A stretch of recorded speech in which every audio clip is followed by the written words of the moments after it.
339.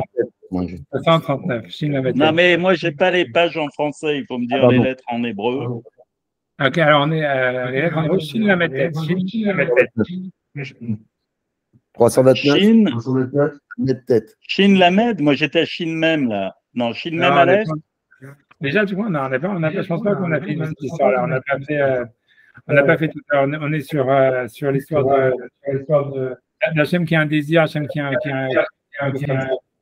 On n'a pas encore arrivé à Korban Rosh Chodesh. Non, je crois pas. On est Shin Lamed Tet, on est dans le Bergevi. On n'est pas encore arrivé à Korban Rosh Chodesh.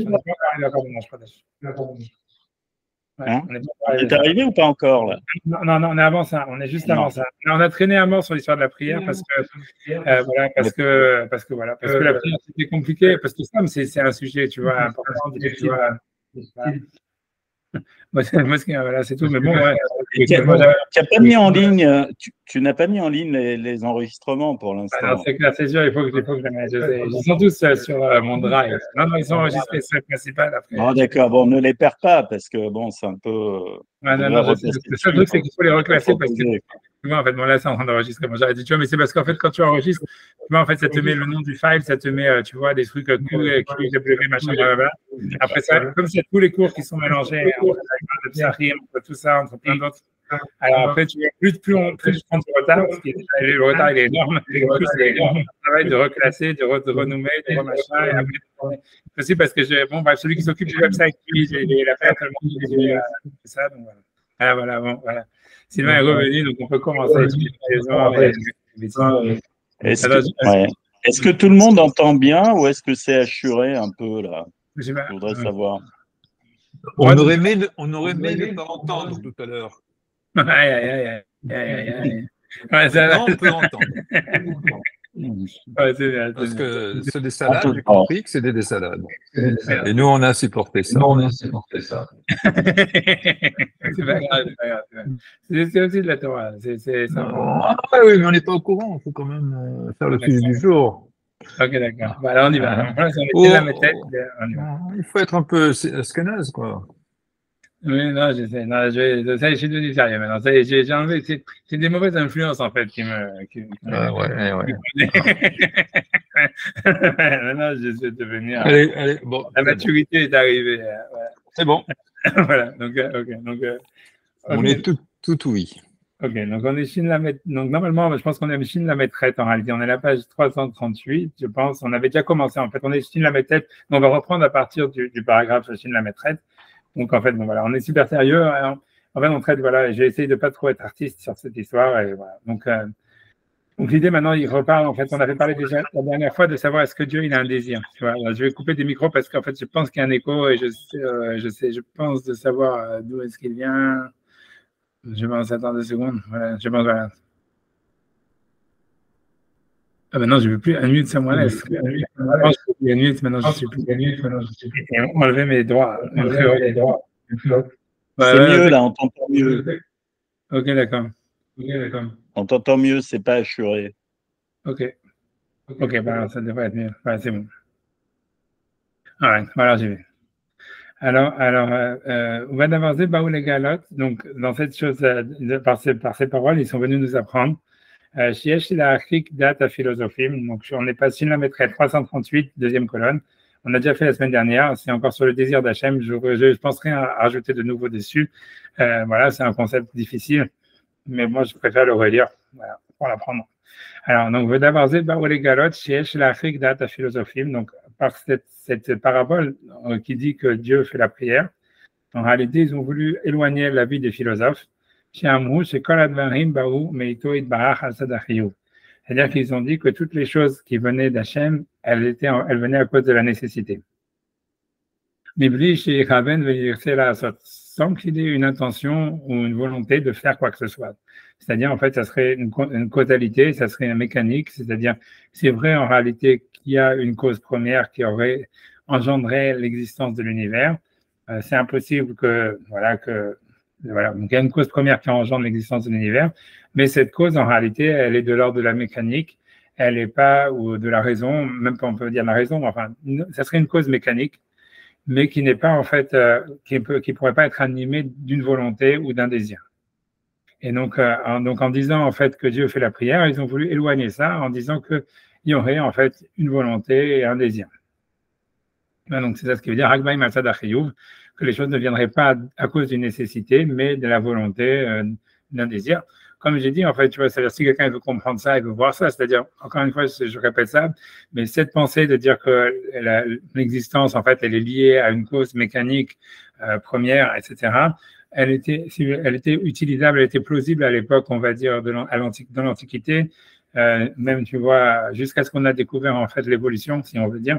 C'est-à-dire que maintenant qu'on sait que le monde évolue, et c'est assez clair, et qu'on voit qu'en fait, l'être humain, comme encore une fois, pour l'apparition de l'être humain sur la Terre, c'est quelque chose qui n'est pas venu du jour au lendemain, mais c'est une évolution, et que même encore les espèces, elles continuent à évoluer.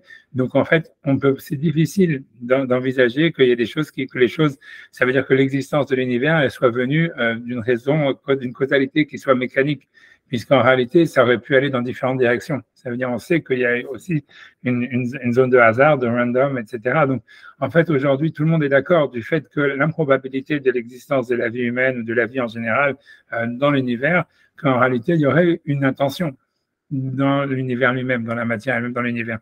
Donc, c'est-à-dire que la pensée de dire, voilà, Dieu, c'est une logique, ça veut dire c'est quelque chose qui serait en fait une cause mécanique, qui était la pensée défendue de l'Antiquité par les philosophes grecs, etc. Aujourd'hui, en fait, voilà, elle est plus vraiment, voilà, c'est très difficile de la tenir, c'est tout ce que je voulais dire.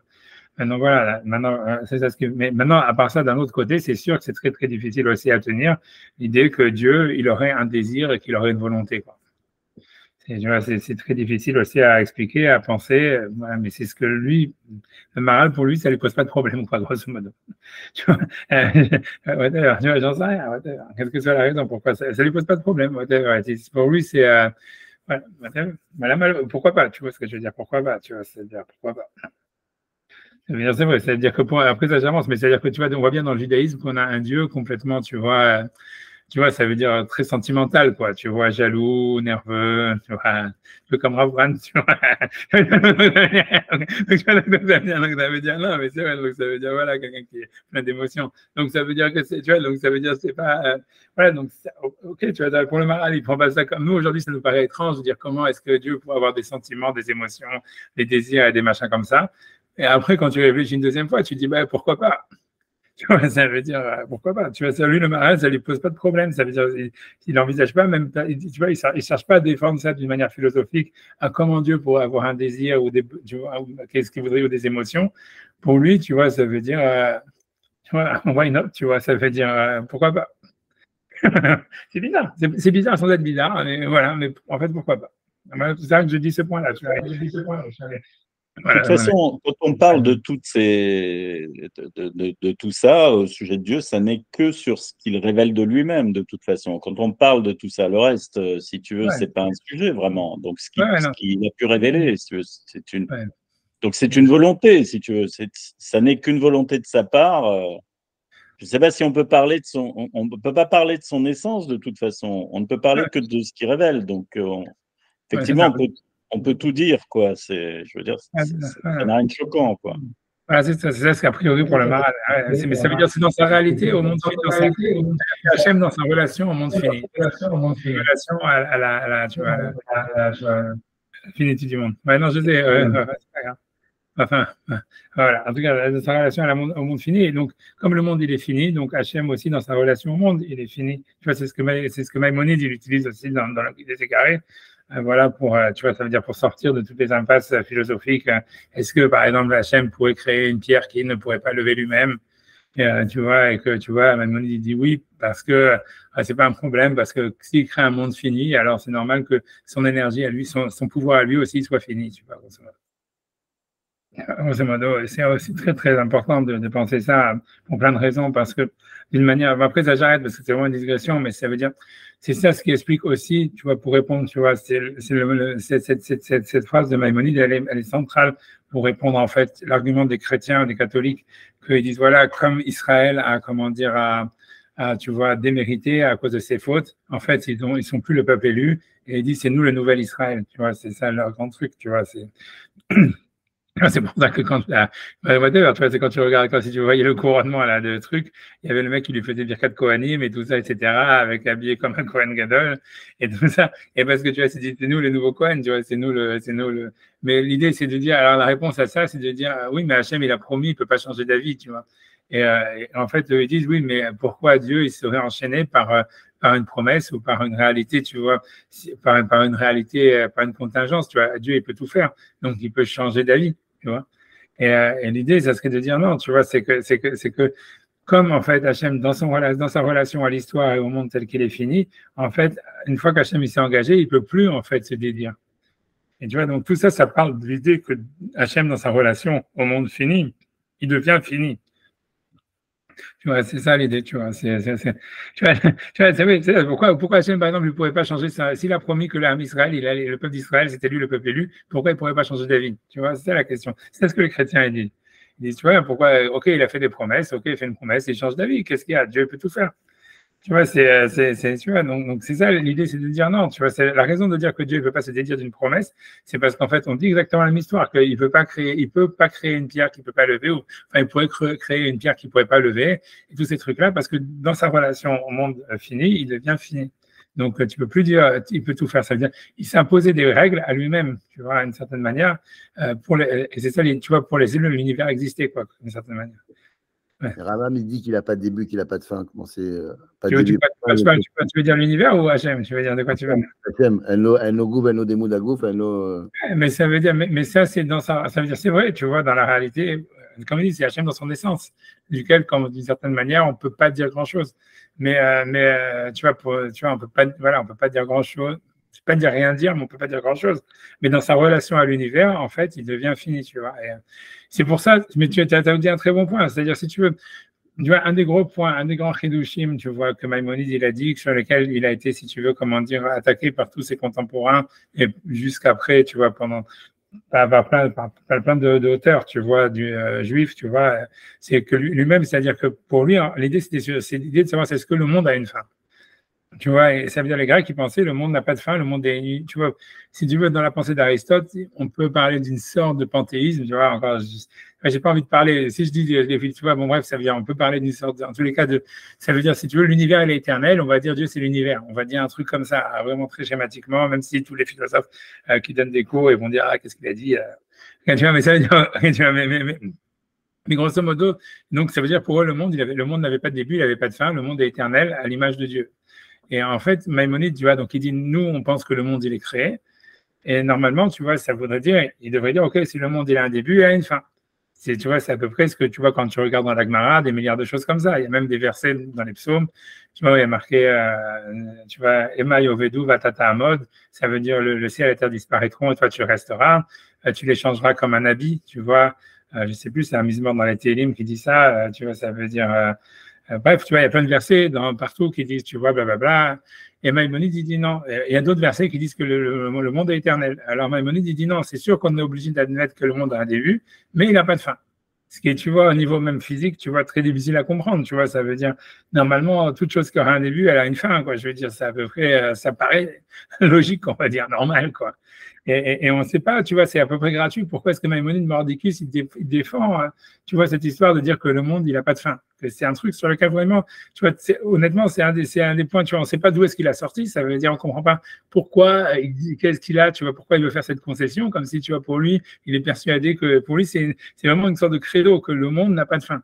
Le monde ne va pas, il n'y a pas de fin à l'univers. Tu vois, c'est que l'univers va toujours exister. Pour lui, c'est un credo qu'il a remis en promesse. Oui, mais je pense qu'il avait déjà fait cette réflexion pour dire que dans la pensée de Maïmonide, ça supposerait, si ça avait une fin, que ça mettrait une limite à l'éternité de Dieu, quoi. Exactement, c'est ça. Mais ça veut dire qu'en fait, ça semble logique aussi, si tu veux. Ça semble logique. Ça veut dire l'idée, ça veut dire comme ça. Ça veut dire que, en fait, c'est parce que Thierry l'a dit. Ça veut dire qu'en fait, l'idée, elle est de dire, en fait, Hachem, il est limité dans sa relation à l'univers. Parce que l'univers, il est fini. Même si on veut dire que, maintenant, Maïmonide, il veut penser qu'en réalité, il est le moins limité possible. Et donc, c'est pour ça que pour lui, en fait, tu vois, l'idée, c'est ce que je veux dire, même si le monde, il a un début, tu vois, il pense qu'il n'a pas de fin. Tu vois, parce qu'en fait, ça veut dire que c'est comme si Hachem, en créant l'univers, il a dû se limiter, mais il a essayé de se limiter au minimum. tu vois, puisque dans un autre... Ouais, c'est avec un seul univers.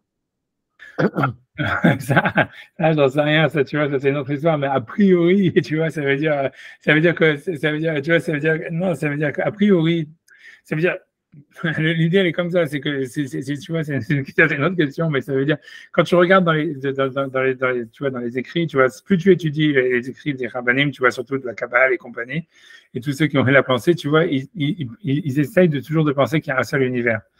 Pour eux, tu vois, pourquoi? Parce qu'à cause du fait qu'il y a un Dieu unique, tu vois, et ça veut dire, et ça veut dire, l'idée, ça ne veut pas dire qu'en fait, tu vois, il n'y a pas des univers, des multitudes. Ça veut dire, même pour donner un exemple, même quand tu vois, ils vont parler du Olam Haba et du Olam Hazé, ou tu vois du Gan Eden et des trucs comme ça, ou du Gehinam, ils vont toujours essayer de l'imbriquer dans le monde, dans l'univers, tu vois, ça veut dire, il y a un seul Olam, il y a un seul monde. Après ça, il y aurait tu vois, des aspects du monde. Tu vois que les âmes, elles ont accès, que nous, on n'a pas accès. Tu vois des aspects du temps que nous, on n'a pas accès, et vice-versa, plein d'autres choses, tu vois, c'est-à-dire différentes versions, différentes modalités, tu vois, de comment est-ce que l'univers, si tu veux, c'est comme s'il y a des différentes fréquences, tu vois, ça veut dire que nous, on peut recevoir fréquence de là à là, les anges, ils peuvent recevoir fréquence ça, les Neshama, tu reçois fréquence ça, tu vois, ça veut dire que c'est des fréquences, mais c'est pas qu'en fait, il y aurait plusieurs univers parallèles, tu vois, on voit que les sages, ils ont voulu à chaque fois, tu vois, au contraire, tu vois, ils ont voulu toujours. Et pour eux, l'idée, c'est que c'est clair que l'univers, il doit avoir un centre ou tu vois, une unité. Tu vois, et que pour eux, et ça serait ça, en grosso modo, c'est beaucoup ça, ce qui est à l'image quand on dit qu'Hachem, il aurait créé l'univers. Parce que pour eux, pour reprendre encore une fois notre histoire, c'est que quand l'idée, on dit Hachem, il a créé l'homme à son image, mais dans la Kabbale, et même c'est un truc ramené dans le Maïmonide et tout ça, on dit que l'univers, il est à l'image de l'homme. C'est ça l'histoire du Olam Kadmon, Olam Katan, le monde, tu vois, l'homme, c'est un petit univers et tout ça. Et dans ce sens-là, cette idée kabbalistique, tu vois, qui est ramenée, tu vois, même dans Maïmonide, dans le Guide des Égarés, c'est une idée qui veut dire, en fait, il y aurait une sorte de la même manière que dans l'être humain, il y a une sorte d'unité. En fait, dans l'univers, il y aurait cette unité. Alors après ça veut, tu vois, ça veut pas dire que tu vois que tout est visible, qu'il y a que la matière qui existe. Ça veut dire qu'en fait, tu vois, ça veut dire il y a des voilà, ça veut dire différentes versions, différentes fragrances, mais en fait, l'univers, tu vois, ça veut dire il serait unique, quoi. Voilà, ça c'est, voilà. Mais encore une fois, tout ça pour expliquer que Hachem, la raison a priori pour laquelle Maïmonide, il veut en fait dire que le monde, il n'a pas de fin, c'est parce que pour lui, en réalité, premièrement, lui, il a une idée. Ça veut dire l'idée, c'est que c'est très bizarre, tu vois, ça veut dire les deux idées forces qui sortent dans le Guide des Égarés, à mon avis, tu vois, c'est la première, et ça, c'est une des phrases clés qui dit là-bas, que Dieu, il a créé l'univers de telle manière à ce que tout ce qui puisse exister, tout ce qui peut exister. Et ça serait ça, tu vois, c'est comme si, l'idée, ça serait, si on veut essayer de comprendre, tu vois, l'intention d'Hachem dans l'univers, ça serait faire exister le maximum de choses. Ça, c'est ce qu'il dit, tu vois, c'est ça, sa théorie. Et d'un autre côté, on a l'impression que, tu vois, ça veut dire qu'il a voulu faire exister le maximum de choses tout en lui-même, en rétractant son existence de l'univers au minimum possible. Tu vois, donc ce qui explique, tu vois, ça veut dire que le monde, il est uni, et tu vois, il est éternel, il serait, parce qu'Hachem, si tu veux, il est le plus collé à l'univers possible. Il fait un avec l'univers le plus possible, bien qu'il ne le fait pas, mais ça veut dire. Et d'un autre côté, il a voulu créer, donc ces deux objets complètement. C'est deux directions opposées, à mon avis, tu vois, puisque si tu veux faire exister le maximum de choses possibles, ça veut dire d'une certaine manière que tu laisses le plus de place possible aux autres.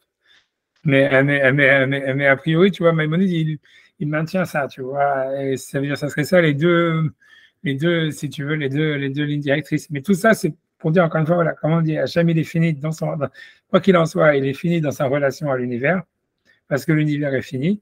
Et c'est à ce Dieu-là, on va dire, c'est peut-être pas à ce Dieu-là qu'on s'adresse, mais en tous les cas, c'est de cette manière, quand on fait les mitzvot, en tous les cas, on passe par cet intermédiaire. Ça veut dire on passe, parce que ça, tu vois, le Shem Elohim, ça veut dire on passe par l'intermédiaire de Dieu qui se révèle à travers la finitude de l'univers pour pouvoir accéder au Dieu dont on ne peut pas voir la face et duquel on peut dire on peut rien dire, mais auquel on aurait quand même accès quelque part, qui serait lui complètement au-delà tu vois, des contingences de l'univers. C'est ça le point, tu vois.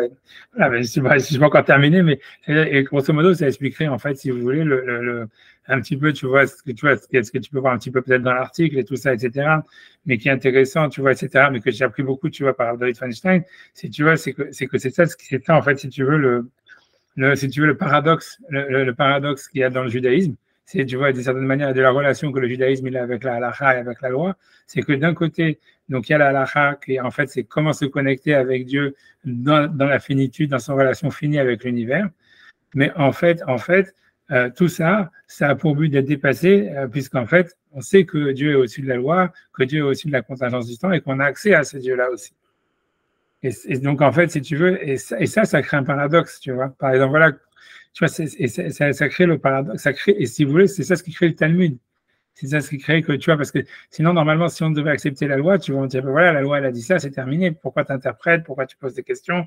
Pourquoi truc? C'est parce qu'en fait, la loi, elle est articulée avec, si tu veux, c'est comme si les rabbinim, eux-mêmes, tu vois, ils se moquent de la loi d'une certaine manière. C'est pas qu'ils se moquent, mais ils prennent un recul parce qu'ils savent que la loi, c'est qu'un ustensile pour, bien que, en fait, c'est essentiel puisque on est dans un univers fini. Donc, ça crée un paradoxe, tu vois, c'est ce paradoxe tout à fait, tu vois, ça veut dire unique au judaïsme, etc. Et qui, tu vois, qui est essentiel, tu vois. Et voilà, tu vois, et ça, c'est super. Et en réalité, il faut qu'on, tu vois, c'est ça l'idée. Pour comprendre l'histoire, c'est que, tu vois, c'est pour ça que c'est un petit peu, moi, ça fait penser un petit peu à moi parce qu'il me fait un petit peu de la peine et tout ça, mais c'est parce que c'est ça le problème. C'est que, en réalité, tu vois, en fait, l'idée, c'est ce qui est aussi bizarre, mais c'est qu'en fait, c'est quand tu vas voir tous ceux qui sont des grands décisionnaires, qui sont devenus des grands décisionnaires de la halakha, en réalité, c'était des gens qui étaient complètement conscients du recul qu'ils avaient par rapport à la loi. Tu vois, c'est tant que quelqu'un s'enferme dans la loi et dit voilà, la loi elle a dit ça, elle a dit ça, bizarrement, tu ne pourras jamais la comprendre. Et tu vois, et tu peux même pas prétendre à la comprendre. Donc, tu vois, donc, en réalité, tu vois, ça veut dire tous les post-kim et tous ces machins, tu vois, comme Moshe Feinstein et tout cela. Et tu vois, en fait, ils avaient, tu vois, en fait, la raison pour laquelle ils sont tellement, tu vois, ça veut dire, comme Maïmonide, c'est pour ça que tu vois, les gens, tu vois, Maïmonide, c'est le plus grand décisionnaire de la halakha. Pourquoi les gens, tu vois, ils le soupçonnent tellement tu vois, d'être non-croyant ou truc bidule? C'est parce que, tu vois, en réalité, il a un recul par rapport à la loi et c'est normal. Ça veut dire que si jamais tu commences à la codifier, etc., tu es obligé, en fait, de comprendre que tu as un recul par rapport à ça. Mais ça, c'est inscrit dans le Talmud, tu vois. Et ça, c'est tout à fait, c'est comment dire, c'est tout à fait, voilà, une unicité, tu vois, tu vois, du judaïsme, tu vois. Ça veut dire, voilà, on ne peut pas envisager le judaïsme sans ça. Ça veut dire, si quelqu'un commence à dire non, la loi, elle est comme ça, en fait, voilà, il rentre plus ou moins, je sais pas, dans l'idolâtrie, etc., mais en tous les cas, parce qu'en fait, d'une certaine manière, on sait que Hachem, il est au-dessus de la loi, tu vois. Et d'un autre côté, on sait qu'il a de la loi, voilà. Donc, c'est ça le paradoxe.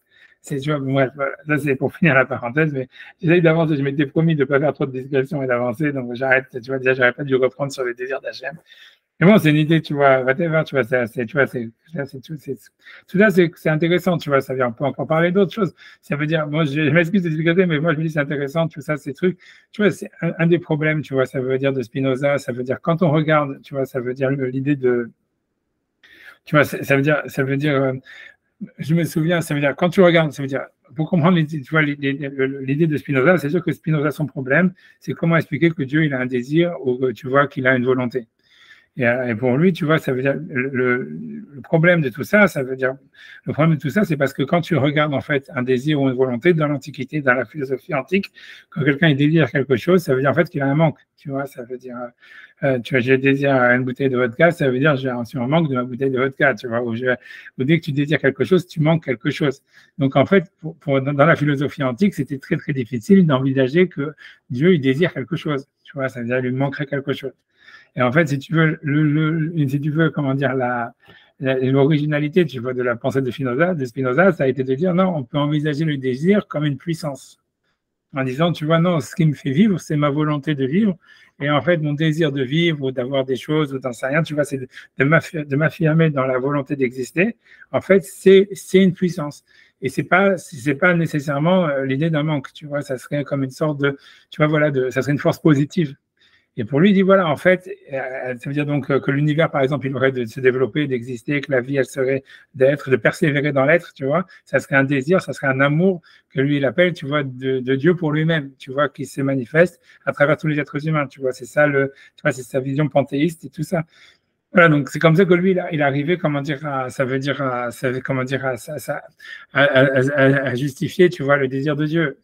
Tu vois, et bon, et ça, clairement, tu vois, ça veut dire, voilà. Et ça, c'est clair que voilà, non plus, ça, c'est pas ce que la Torah elle dit, quoi. Ça veut dire, pour la Torah, tu vois, l'envisage, tu vois, ça veut dire, Voilà, la Torah, elle envisagerait, tu vois, c'est voilà, whatever it is, tu vois, je ferme ici la parenthèse, je sais pas pourquoi, j'avais quelque chose à dire, ça m'est sorti de la tête. Mais bon, enfin voilà, mais en tout cas, whatever it is, tu vois. Ah, mais c'est intéressant, mais voilà, mais tu vois, on voit bien que le Maharal, si on veut dire, si on veut lire par rapport à ce que le Maharal, quand on parle que Dieu fait une prière et des choses pareilles, tu vois, on a l'impression, tu vois, ça veut dire que c'est pas vraiment, est-ce que c'est vraiment ça? C'est pas, on n'a pas l'impression que c'est vraiment ça, tu vois, c'est pas ça, tu vois, en fait, a priori, tu vois, ouais, mais bon, c'est difficile, tu vois. On a plus l'impression que, tu vois, c'est-à-dire, bon, c'est sûr que la différence avec que dans Spinoza, Dieu, il devient en fait partie de l'univers, il est complètement intégré à l'univers. Maintenant, tu vois, est-ce que dans la Torah, on a l'impression que Dieu, il fait la prière, ça veut dire qu'il est quand même en train de s'adresser à quelque chose qui est extérieur à lui, quoi. Et voilà, donc le désir, il serait différent, tu vois. C'est difficile, tu vois, ça veut dire, voilà, whatever, tu vois, c'est quelque chose à réfléchir, tu vois, c'est difficile à comprendre, tu vois, whatever it is, tu vois. Ouais, whatever. Ouais, ça veut dire, ouais. J'ai l'impression, si vous voulez, moi, ce que je pense maintenant à l'instant, mais après, je dis ça, après, je cours et que j'arrête de parler, c'est que j'ai vraiment l'impression qu'en fait, c'est que qu'en fait, on a l'impression qu'Hachem, il a voulu qu'il y ait des possibilités, tu vois. Ça veut dire, on parlait, tu vois, la semaine dernière, tu vois, des surnuméraires, tu vois, du fait de se sentir en trop, que tout le monde est en trop, tu vois, que tout le monde est remplaçable, et qu'en fait, maintenant, il y a des quantités d'options à tous les niveaux, donc en fait, rien n'est nécessaire. Tu vois, on a l'impression, et donc en fait, tout le monde se sent absurde. En fait, tu vois, on a l'impression, au fond, que c'est ça ce qu'Hachem voulait. Tu vois, c'est-à-dire que, tu vois, ça veut dire qu'on a l'impression qu'Hachem, il veut créer, en fait, des options. Il veut créer un maximum d'options et pas vraiment en réalité. Tu vois, c'est bizarre, hein, ça veut dire. Ouais, c'est compliqué. Parce qu'on voit ça, c'est parce qu'on voit ça du fait que, par exemple, tu vois, quand il y a eu la tour de Babel et que tout le monde s'est rassemblé dans un endroit, Hachem, il a voulu tout séparer. Tu vois, et même on voit quand tu regardes à travers l'histoire, quand tu regardes à travers l'histoire juive, par exemple, l'histoire de toute la Torah, tu vois qu'en réalité, c'est une affaire de morcellement à chaque fois. Tu vois, c'est-à-dire, au début, tu vois, je sais pas comment dire, il y a un seul homme et une seule femme, et ça se multiplie, mais après ça, on va dire, bon, il y a Caïn et Abel, il y a le serpent qui rentre en jeu, mais après ça, si tu sautes, tu vois, et que tu dis, voilà, il y a Shem qui est élu, après ça, tu vois, il y a encore, il y a Abraham, après ça, il y a Yitzhak, et à chaque fois, ça se morcelle, tu vois, et même parmi les frères, entre Yosef et les frères, tu vois, comme on dit, tu vois, ça veut dire normalement la royauté, le droit d'aînesse et la prêtrise, ils devaient être en une seule personne. Et non, ils sont morcelés, tu vois. Et c'est à ce moment-là qu'on a morcelé, si tu veux, même ces trois choses, tu vois, qui normalement, et qu'en fait, si tu veux, l'histoire, ça donne un petit peu du jeu à l'histoire pour continuer à avancer. Et plus ça va, plus on morcelle, tu vois. Ça veut dire, on va diviser la terre d'Israël en 12 tribus, on va faire ça. Après ça, tu vois, ça veut dire on a toujours, tu vois, il y a une idée de morcellement. On a l'impression que ce qui se passe, c'est plutôt un morcellement. Et la raison d'expliquer ce morcellement, ça serait simplement parce qu'on a l'impression qu'Hachem, il veut qu'il y ait des options. Tu vois, ça veut dire, j'en sais rien, tu vois, j'ai vu, tu vois, et la raison pour laquelle il veut ça, tu vois, a priori, c'est très bizarre, mais c'est très intéressant, tu vois, c'est que dans le tas des vidéos, il explique qu'en fait, pourquoi Hachem, il n'a pas donné, en fait, la Torah avant la génération parce qu'il y a plein de midrashim qui disent que dans la génération de la tour de Babel, les gens, ils aimaient la Torah, ils n'aimaient pas Dieu, mais ils aimaient la Torah. Et la question est de dire pourquoi est-ce qu'Hachem, il n'a pas donné la Torah à la génération de la tour de Babel? Le tas des vidéos, il dit parce qu'en fait, il y avait une seule nation. Et s'il y avait une seule nation, en fait, ce qui se passait, c'est si jamais eux, ils se trompent, tout est foutu. Et Hachem, il voulait, en fait, ça veut dire, il a attendu qu'il y ait un morcellement, ça veut dire que le peuple d'Israël sort d'Égypte, que tout ça, qu'il y a différentes nations, différentes options, pour qu'en fait, ça veut dire, ah voilà, même que le peuple d'Israël soit divisé en 12, on voit bien qu'Hachem, il leur dit, voilà, il y a les Kohanim, il y a les Lévim, il y a ça, il y a 12 tribus, tout est divisé dans le campement avant de recevoir la Torah, il y a une division, en fait, même s'il dit dans un seul cœur et tout ça, mais c'est une division. Et en fait, l'idée, c'est parce qu'en fait, on a l'impression qu'Hachem, il veut qu'il y ait des options, il veut, ben, tu vois, whatever it is, tu vois, et on a l'impression et c'est ça ce qu'il cherche à faire, tu vois, ça veut dire, il cherche à créer comment dire, on a l'impression c'est ça ce qui est l'AFCA, ce qu'il cherche à faire, c'est qu'il y ait différentes options, qu'il y ait différentes possibilités, qu'il n'y ait pas donné, il n'y a pas un chemin possible, tu vois, pour le développement de l'humanité. On a l'impression que pour lui, principalement, il veut qu'il y ait à chaque fois qu'il y ait différentes options possibles, il veut multiplier comment dire, diffracter, multiplier au maximum la possibilité les possibilités, tu vois, d'évolution de l'homme, de l'univers. Mais c'est indispensable si on veut le libre arbitre. C'est-à-dire que s'il ne laisse pas cette possibilité, ça bloque le jeu. Ouais, ça bloque. Ouais, mais c'était pas obligé, par exemple, de créer, tu vois. Donc, tu vois, c'est parce qu'on a l'impression, c'est pour ça qu'il crée des rivaux, tu vois. C'est pour ça qu'il crée des options. Ça veut dire, ah, si Ishmaël, si Esav, tu vois, on voit bien dans la bénédiction que Yitzhak, il dit comment dire, à Yaakov, il lui dit, ouais, si tu fais des avérotes, voilà, Esav, il va prendre le dessus. Et il dit à Esav, ouais, tu vois, et c'est quand tu vois, c'est comme s'il veut créer, tu vois, voilà, il veut créer une compétition, quoi. Tu vois, c'est vraiment la liberté de marché, tu vois, au maximum. Tu vois, il dit à Yosef, ah oui, mais à Yehuda, ah, et tu vois, s'il y a, tu vois, un truc bidule, il y a celui-là. Donc, tu vois, ça veut dire, j'ai des options. Ça veut dire, ne croyez pas que, voilà, si jamais un truc bidule, tu vois, je suis out. Non, j'ai plein d'autres, tu vois, j'ai encore des autres types que je peux faire sortir de derrière les fagots, tout ça, etc. Il y a toujours, et on a l'impression qu'Hachem, il veut garder ça. Il veut garder, en fait, tu vois, une sorte de pluralité. Est-ce que ça rassure? J'en sais rien, tu vois, si on peut parler de ça, tu vois, mais je pense plus que l'idée, c'est que comme il a dit Thierry, que c'est là où le libre arbitre se joue, mais c'est même plus que le libre arbitre, c'est que c'est là où en fait, bizarrement, c'est quand il y a des options, quand il y a de l'aléatoire. Ça veut dire, tu vois, ça veut dire, c'est quand il y a de l'aléatoire que l'être humain, la vie humaine, elle prend un sens. Tu vois, ça veut dire, je donne un exemple, ça veut dire, imaginons, tu vois, ça veut dire que y a une yeshiva qui s'ouvre et que le seul qui peut devenir Rosh Yeshiva, c'est moi. Alors, tu vois, ok, donc tu vois, si tu veux, c'est par nécessité. Tu vois, comme il a dit, c'est un truc causal. Tu fais ton job de Rosh Yeshiva, tu fais ta Yeshiva et machin, et blablabla. Tu vois ce que je veux dire? Mais imagine, tu vois, il y a 5 candidats pour être Rosh Yeshiva et qu'en fait, tu vois, tout le monde, tu vois, ça veut dire tout le monde veut faire le job. Tu vois, quel que soit celui qui est choisi ou qui choisit de devenir Rosh Yeshiva, etc., la relation, tu vois, ça veut dire les autres, si tu veux, ils deviennent des électrons libres, tu vois, et grosso modo, même l'autre, même dans la relation Rosh Yeshiva ou pas Rosh Yeshiva, dans ce qu'ils décident eux de faire après ça avec leur vie, avec leur étude, etc., en fait, tu vois, c'est là où maintenant, ils ont vraiment le choix, si tu veux. C'est là où ils peuvent vraiment exprimer vraiment ce qu'ils veulent. Et tu vois, c'est un peu, tu vois, comme j'expliquais, tu vois, dans l'histoire de Caïn et Abel, tu vois, c'est que l'idée, c'est que les deux corbanotes devaient exister, comme on voit avec le Homer, avec le corban Pessah. Maintenant, le jeu de l'être humain, c'était de savoir comment est-ce que tu deals avec ça, comment est-ce que toi, comment tu vois, ça veut dire comment tu vois ça, tu vois, tu vois, ça veut dire comment tu le vis, comment tu l'exprimes. Et c'est dans le présent. Et ça, c'est quelque chose, en fait, qui a justement aucun impact sur le futur, sur comment l'histoire, elle va se passer. Puisque l'histoire, elle va se passer quoi qu'il arrive, tu vois, le Mashiach, il va arriver, etc., etc. Mais c'est justement, parce que justement, il y a 10 000 options. Tu vois, il y a 10 000 personnes qui peuvent être le Mashiach, il y a 10 000 personnes qui peuvent être Moshe Rabbeinu, il y a 10 000 personnes, mais c'est justement parce que c'est comme ça que maintenant il n'y a plus de nécessité historique de l'individu, que l'individu maintenant il peut assumer le fait qu'il vit au présent, tu vois, et donc maintenant qu'est-ce que je fais, tu vois? Est-ce que je fais du Beethoven, est-ce que je fais du truc, est-ce que je fais, tu vois, est-ce que je fais, tu vois, c'est complètement libre, puisque de toutes les façons, tu vois, ce que tu vas faire maintenant, ça, c'est pas nécessaire pour la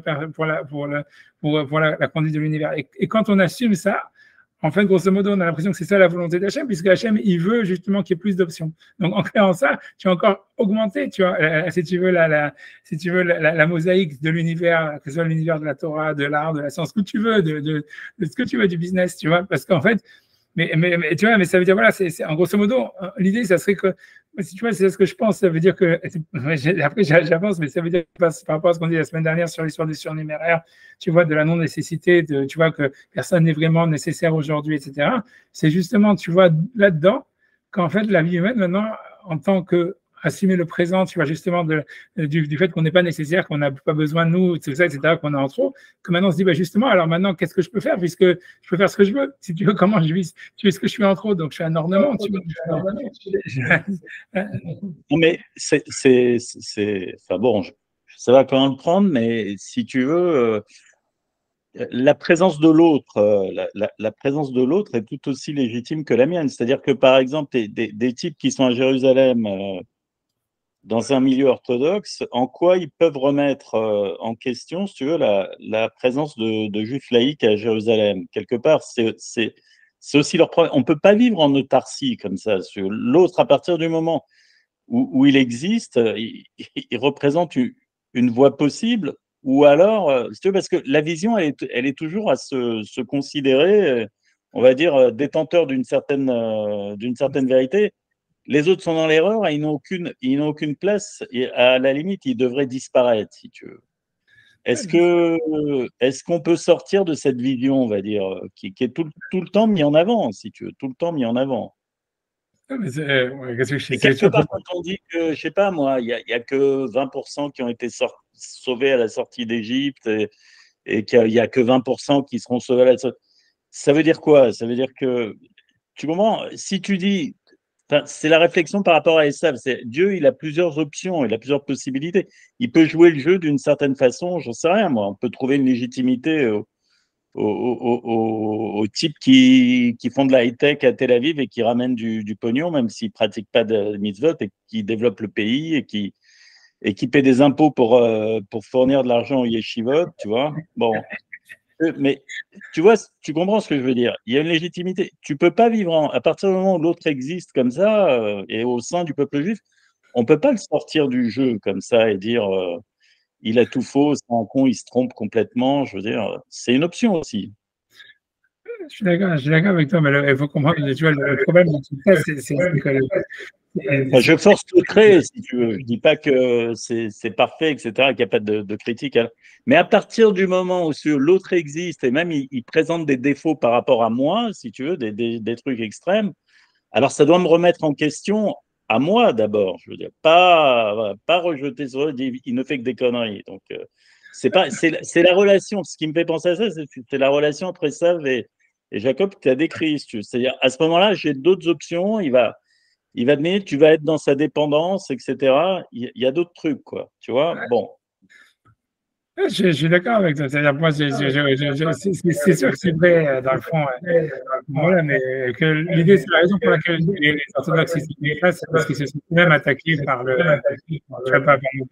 monde. Tu vois, j'ai tiré ton micro, parce que j'ai de l'écho. Attends, je t'ai enlevé ton micro, Je ne peux pas le remettre. C'est toi qui dois le remettre. Je t'ai enlevé ton micro. Remets-le. Enfin, ça sert à rien. Tu vois, mais c'est parce qu'il y a l'écho, tu vois, ça dérange. Tu vois, mais ce que je veux dire, tu vois, voilà, ils se sentent eux-mêmes attaqués, tu vois, c'est un peu comme, voilà, si tu reprends l'histoire de Abraham, tu vois, pourquoi est-ce que les mecs, tu vois, ils réagissent aussi violemment? C'est parce qu'en fait, ils se sentent eux-mêmes attaqués, ils vont se dire, voilà, pourquoi moi je fais ça?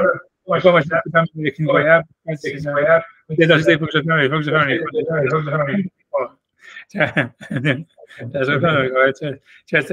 vois, ça veut dire c'est que voilà, ils se sentent eux-mêmes attaqués, ils se disent pourquoi moi j'ai fait ça, tu vois, pourquoi en fait, si tu vois, je peux me convertir à l'islam, si tu dis Shabbat Tzvi, il n'a pas fait une erreur, tu vois, en se convertissant à l'islam, en se mariant avec une musulmane, alors pourquoi je le fais pas, tu vois, pourquoi je m'emmerde, tu vois, c'est ça le problème. Alors tu vois, pour eux c'est invivable, tu vois. Donc au moins ils doivent se dire non, les mecs c'est des cons, ils sont une erreur, ils sont fondamentalement faux, blablabla, tout ce que tu dis. Voilà, c'est tout. C'est parce qu'en fait, tu vois, c'est ça ce que ça démontre. Ça démontre surtout que voilà, ils n'arrivent pas à trouver un sens eux-mêmes positif à la discipline qui se sont imposée. Tu vois, c'est tout. Et ça veut dire voilà. Alors voilà, mais c'est tout. C'est pas plus que ça. Et bon, qu'est-ce que tu veux que je te dise? C'est comment on en est arrivé là? Je sais pas comment est-ce qu'on en est arrivé là. Honnêtement, je sais pas. Il y a beaucoup, si tu veux, ça a été compliqué, tu vois. Ça veut dire, le peuple d'Israël, il revient de loin, il a beaucoup de traumatisme, tu vois, et beaucoup de, tu vois, c'est compliqué, tu vois. Qu'est-ce que tu veux que je te dise? Si tu veux, en fait, voilà quoi, ça veut dire, ouais, il faut comprendre. Voilà, le peuple d'Israël, il revient de loin, c'est normal, c'est très normal qu'ils ont du mal après tout ce qui s'est passé, tu vois, à recréer une relation saine avec la Torah, tu vois. Et que non, ça veut dire, qu'est-ce que je te dis, c'est comme ça, ils sont traumatisés.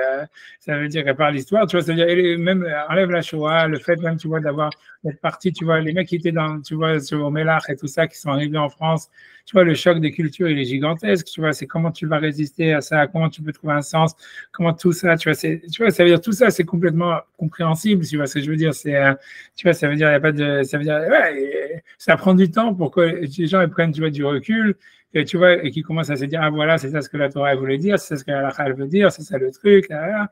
Tu vois, il y a un traumatisme, tu vois, il y a un gros traumatisme, tu vois, et Baruch Hashem, je te dis franchement, Baruch Hashem, le gros truc, la chance que les Juifs on a, et tu vois, c'est l'héritage des rabbinim qu'on a. Tu vois, ça veut dire, tu vois, des livres comme le Maharal, tu vois, des trucs comme le Guide des Égarés, des trucs comme ça, tu vois, qu'ils ont été mis comme des pierres angulaires. Même le Talmud, tu vois, qui a un questionnement et tout ça. Tu vois, c'est quelque chose, tu vois, que à la fin, tu vois, c'est tellement fort, c'est tellement sain, justement, dans la relation à la Torah, que c'est impossible qu'un jour ou l'autre, et que, tu vois, c'est impossible que quelqu'un il prenne le Talmud tous les jours en faisant le Daf Yomi, et que, tu vois, il continue à rester débile. Tu vois, ils y arrivent, ok, ils y arrivent pendant 10 ans, pendant 20 ans, pendant 30 ans, mais un jour ou l'autre, ils vont y arriver. Tu crois que non? Ouais. Je commence que ça, tu veux dire. Avec eux tous les matins, ça s'arrête là, quoi. C'est devant leur pif et ils ne le voient pas. Donc, non, non. Quand je dis un jour ou l'autre, ça va.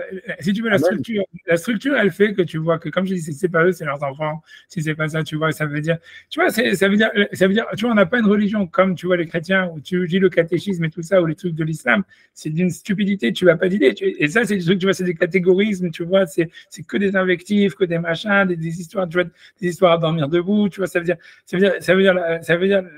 quand tu vois, ça veut dire la solidité, tu vois, ça veut dire tu vois, des rabbinim, ça veut dire des écrits qu'on a, tu vois, à travers les générations des rabbinim par rapport aux autres religions, tu vois, c'est inimaginable, tu vois, et donc c'est pour ça, tu vois, c'est une bracha, ça veut dire qu'à la fin, tu peux être sûr qu'un jour ou l'autre, tu vois, ça veut dire, voilà, et même déjà, parmi les orthodoxes, c'est vrai qu'il y en a qui restent complètement bornés, tu vois, qui sont complètement, tu vois, sclérosés et tout ça, etc. Mais encore une fois, c'est parce qu'ils ont un rapport, ou bien ils ont des intérêts politiques. Si tu veux, il y a deux choses. Il faut savoir ça. Ça veut dire le monde actuel, il est corrompu, tu vois, et ça, c'est un fait. Et ça, c'est across the board. Ça veut dire, c'est et chez les religieux, et chez les non-religieux, et chez les juifs, et chez les non-juifs, et tout ce que tu veux. Et donc, c'est un fait, tu vois. Ça veut dire, la plupart des rabbinim, tu vois, qui prônent, tu vois, l'orthodoxie très forte et qui sont très catégoriques contre les non-orthodoxes et tout ça, etc. Quand tu verras, si tu regardes leurs contemporains, si tu regardes leurs trucs, tu verras qu'ils ont des très gros intérêts à le faire. et financiers, et physiques, et machin, blablabla. Et que voilà, donc il y a aussi beaucoup de corruption, tu vois, faut pas être naïf, tu vois, il y a beaucoup de, voilà, c'est une corruption intellectuelle à part ça, tu vois, mais voilà. Mais voilà, c'est tout. Et bon, après ça, mais à part ça, je te dis, il y a un traumatisme, tu vois. Ça veut dire, il y a ce traumatisme ça veut dire, le peuple d'Israël revient de loin. Et ça va prendre du temps tu vois, pour que les gens ils vont comprendre. Tu vois, quand tu vas chez les réformes, tu vois, à Copernic et compagnie et tout cela, et tu écoutes l'autre, comment elle s'appelle, tu vois, Horst-Wieler et tout cela, tu vois, c'est pas tellement mieux ce qu'ils font, tu vois, ça veut dire c'est hyper nul aussi, tu vois, ça veut dire ça veut dire, tu vois, c'est aussi ils sont traumatisés, ça veut dire tout ce qu'ils font, tu vois, c'est quoi, c'est de dire la Shoah, le machin, le Ragnagna, le juif en exil, le juif pas en exil, le juif ici, je sais pas quoi, c'est eux-mêmes, tu vois, quand tu parles avec les mecs des synagogues de Copernic et tout ça, ils sont consternés de la nullité, tu vois, des cours qu'ils ont, tu vois, ça veut dire voilà, qu'est-ce que tu veux que je te dise, tu vois, ça veut dire, voilà, c'est pas mieux de l'autre côté, tu vois ce que je veux dire, c'est parce que voilà, il y a un traumatisme, qu'est-ce que je te dise, tu vois, ça va prendre du temps à ce que tu vois parce que voilà, il y a le trauma, il y a eu beaucoup de choses qui se sont passées, si tu veux.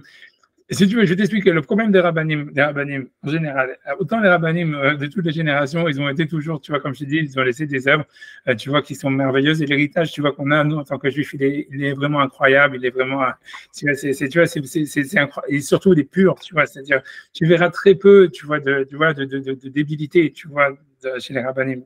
Tu vois, ça veut dire depuis le Moyen-Âge, depuis l'Antiquité jusqu'à truc, tu vas trouver dans la Mishnah, tu trouveras jamais tu vois, ça veut dire un mec qui dit il faut tuer tous les goïms ou je sais pas quoi, ou blablabla, ou des conneries, tu vas dire la Torah l'a dit, c'est comme ça, tu fermes ta gueule, ça n'existe pas dans la Torah, ça n'existe pas, il y a pas, ça n'existe pas.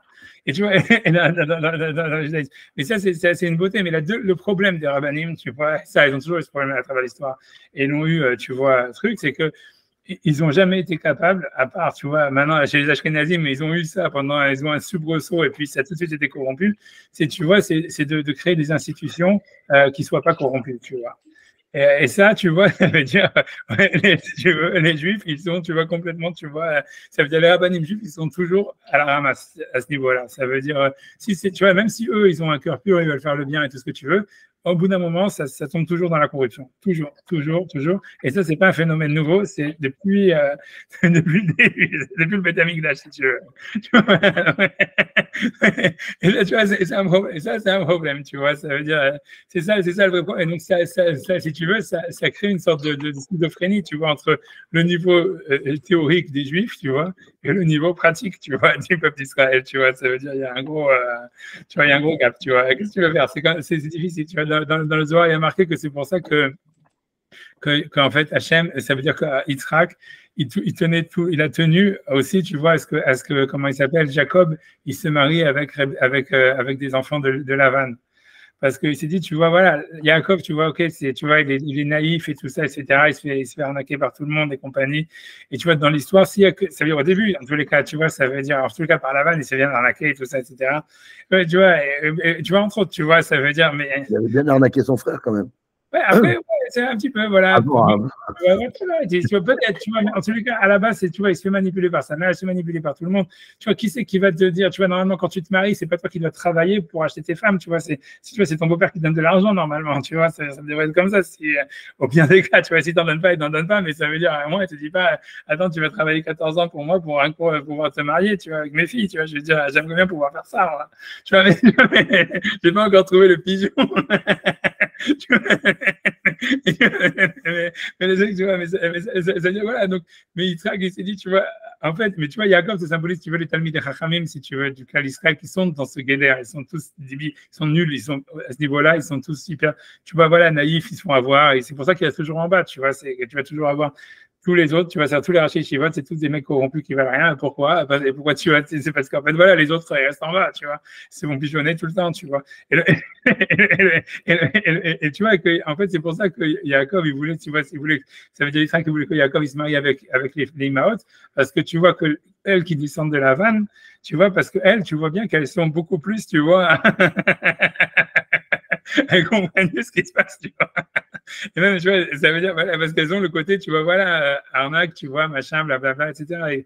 Et c'est ça l'histoire, tu vois. Mais ça veut dire, le vrai problème, tu vois, il est là, en fait, dans le peuple d'Israël. C'est qu'en fait, les rabbinim, ils n'ont pas une histoire non plus d'avoir été capables, tu vois, de faire des institutions qui fonctionnent, d'avoir tu vois, tout ça, tu vois, ça veut dire, et dès qu'ils en ont fait, ça a toujours, ça a très vite périclité, ça a très vite, tu vois, été, surtout aller dans la mauvaise direction, tu vois. L'exemple des yeshivot, c'est un exemple simple, tu vois, ça veut dire, quand tu regardes, tu vois, les yeshivot à la base, c'était un enseignement, tu vois, le succès des yeshivot, il est dû à la liberté que ça donnait. Ça veut dire que, tu vois, quand tu étudies les textes et tout ça, pourquoi tout le monde allait à la yeshiva, tout le monde a fait tchouva grâce à la yeshiva?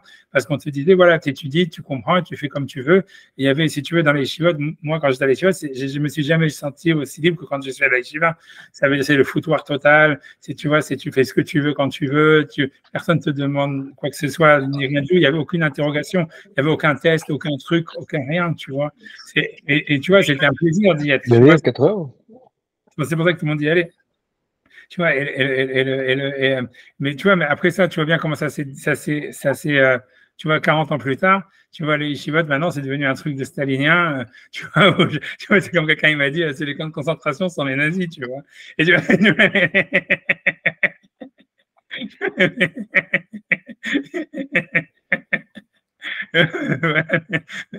voilà, mais tu vois, voilà. Comment c'est arrivé là? Comment t'es arrivé de là à là, tu vois, en si peu de temps? Tu vois, c'est parce que voilà, parce que ceux qui ont pris le pouvoir dans les yeshivot, tu vois, c'était pas les mecs qui étaient les plus amis d'Achachamim, ni rien du tout. C'est ceux qui avaient justement le plus d'intérêt, qui savaient manipuler les gens, qui avaient le moins d'idéal et compagnie. Et plus ça allait, plus ça arrivait à ça, voilà. Donc, mais ça, c'est une constante. Donc ça aide pas, tu vois. Mais pour te répondre à ta question, voilà, c'est sûr que ça, c'est pas la Torah. Tout ce qui se passe en Israël maintenant, dans le monde orthodoxe, c'est pas la Torah. C'est lié à plein de choses. C'est lié d'abord à un traumatisme. Ça veut dire que le peuple d'Israël, il a passé une période très compliquée et que tu vois, donc ils n'ont pas si tu veux tu vois, le recul, tu vois, l'assise pour envisager la Torah d'une manière sereine. Tu vois, de savoir qu'est-ce qu'elle veut vraiment dire, etc., comment envisager la relation à Hachem et tout ça. Tu vois, c'est des questions qui sont pas assez tu vois, de stabilité, tu vois, de mental, etc., pour se la poser, tu vois, ça veut dire, tu vois, pour comprendre, tu vois, l'histoire, encore une autre chose, c'est, encore une fois, comme Maïmonide, il a écrit son livre, ou le Guide des Égarés, ou le Chovat Alvavot, et tous ces livres de philosophie du Kalam juif, ils ont été écrits pendant des périodes où il y avait eu 2 siècles, en fait, même si ça commençait ça sentait le roussi, mais il y avait eu avant quand même 2 siècles de stabilité, en fait, pour le peuple d'Israël, tu vois. Ça veut dire, ces questions, elles se posent, on peut, tu vois, commencer à les écrire, à les machins, quand il y a eu une période stable qui a duré longtemps, qui a permis, tu vois, justement, à ce qu'on puisse avoir du recul. Tu vois, là, on revient de la Shoah, l'État d'Israël, tu vois, la technologie, tout ça, c'est des trucs qui sont, tu vois, qui permettent pas encore, tu vois, ça veut dire, tu vois, à la plupart des gens d'envisager de manière sereine, tu vois, la relation à la Torah, à la religion, etc. Donc voilà, donc après ça, tu vois, comme je te dis, en plus de ça, rajoute sur ça des mecs hyper corrompus de tous les côtés que tu vois que eux, tu vois, ils manipulent tout le truc pour, tu vois, pour essayer. Et voilà, et t'as la picture du monde, voilà, du monde de la Torah d'aujourd'hui. Ouais. Non, mais tu vois, mais c'est pas représentatif de ce que la Torah dit, quoi. Ouais, c'est ce que ça veut dire. Oui, voilà, c'est génial. Alors. On étudie, on avance parce que là, maintenant, pendant qu'on avance, après, on va parler de Spinoza et tout ça. Bon, bref, on avance. Donc j'avance encore une fois. Donc, pour au moins finir cette histoire, on va au moins finir au moins l'histoire de la Tfila. Et après ça, je crois que je vais pour la semaine prochaine. Alors, voilà. Donc, Ragbaim, on y va alors. Ragbaim al-Sadachiyou, donc c'est-à-dire, donc je suis dans la page 338, je finis la maîtresse, deuxième colonne, au milieu de la colonne. Donc, on nous parle du désir d'Hachem, que Dieu ait un désir. Et voilà. Donc, les philosophes, ils ont nié le fait que Dieu ait un désir. Et donc, nos sages, ils ont éloigné ces choses-là. Et ils ont dit, chez Baïm, que les choses viennent d'Hachem, à Sadakavana, suivant une intention, vers Ratson et une volonté. Et il veut même dire après ça un désir. Enfin, bref, c'est pour ça qu'ils ont dit qu'il fait la prière. Car si quelqu'un a un désir et il a une demande sur quelque chose, ça montre que cette chose n'est pas nécessairement en train d'arriver. Donc voilà, ça veut dire que ce ne serait pas quelque chose qui nécessairement arrive et qu'il y aurait un désir, quelque chose chez Dieu.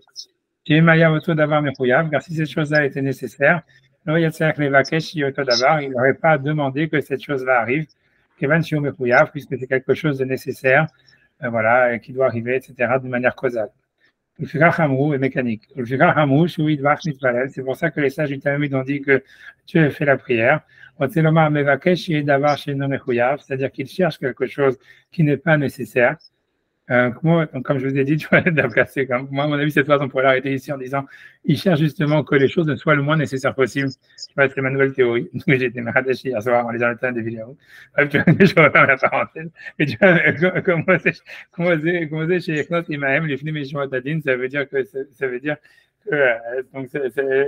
qu'il dans ces choses-là, qu'il veut aussi aller avec les Juifs plus loin que ce que la ligne de la justice dirait, c'est-à-dire sortir justement de quelque chose qui serait de la justice, de l'ordre de la raison, de la nécessité.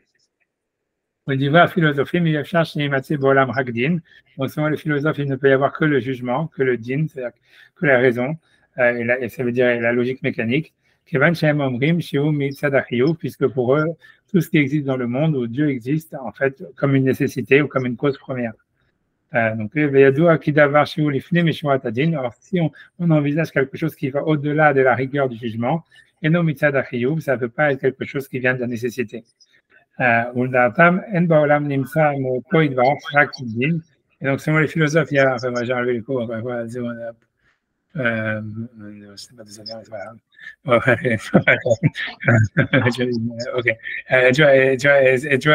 selon lui, tu vois, donc voilà, donc selon eux, donc il peut y avoir dans le monde que de la justice, que du jugement. Et cette chose-là, les sages ont voulu, comment dire, éloigner. Que la chose n'est pas ainsi. C'est simplement qu'Hachem, il fait du chesed, de la bonté. Donc il va au-delà du jugement. C'est parce qu'en fait, il a une volonté et un désir vers le bien. Encore une fois, comme je dis le bien, on ne sait pas de quel bien il parle, peu importe, tu vois. Mais en disant que c'est de la seule manière, voilà, comme j'ai dit, on peut dire que le bien, ça serait qu'il y ait le plus de possibilités possibles, que justement, il y ait de moins de causalité nécessaire. Ok, bon, j'avance, tu vois. Alors, qui assez d'avoir les donc, ce qu'ils ont dit, c'est comment est-ce qu'on peut dire que Hachem lui-même, il va aller au-delà du jugement.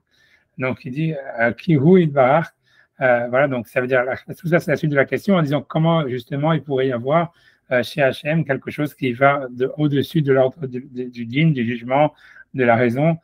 Comment il pourrait avoir une volonté, comment est-ce qu'il pourrait y avoir de la bonté ou des choses comme ça, des sortes d'émotions ou des sentiments. Alors,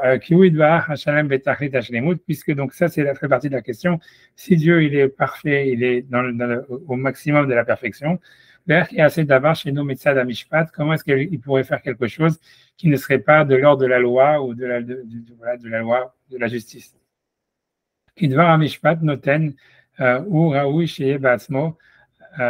puisque quelque chose, donc, Kidvar Mishpat Noten Hu Raoui Sheye Be'atzmo, ça veut dire, tu vois, ça veut dire une chose qui vient par la raison ou par la loi, on va dire, par la justice, elle doit exister.